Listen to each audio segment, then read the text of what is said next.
Who wants to be a billionaire? Well, lots do. So here's a guide to where they are in the world and how they got their wealth. This map, put together by cost information website howmuch.net, shows the USA as having the most billionaires in the world. No surprise there. But how they got their wealth is a lot different from other places. Just over 32% of America's richest made bank by founding a company, think Jobs, Gates or Zuckerberg. Compare that to Germany, where a whopping 65% got their cash from their folks. Yep, good old-fashioned death and inheritance is the way to go, and that's the same in France, Spain, Brazil, South Korea and Singapore. But in Russia, new wealth is the name of the game. 64% of billionaires there made bank via their political connections or on the country's vast natural resources. And no handouts in the UK either.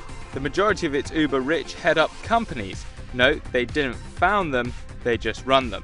But the American dream is alive and well in China, where most of its billionaires did start their own companies.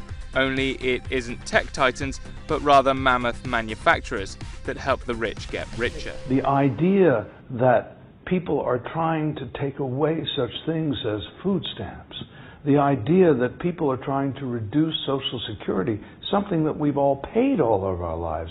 Most of us don't even get back all the money we paid in. To end things like Medicare and health plans, I think it's disgraceful. Bernie's first approach will be to take away all the preferences that the rich people have been given since the Reagan era, okay?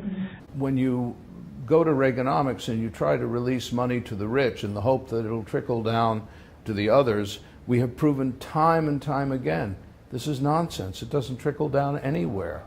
And he's talking about taxing rich people at the top who currently pay 15% in tax. The incredible set of preferences that the people at the top rely on effectively gives them about a 15% in general, 15% level of taxation.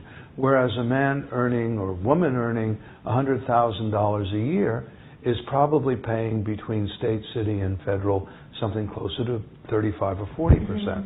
It's kind of silly that people who earn millions a year, or many millions a year, in a couple of cases I can think of $1 billion or more a year, are paying 15% in taxes. What the right wing says is what the American people really want is to cut Social Security and give tax breaks to billionaires and cut Medicare and Medicaid.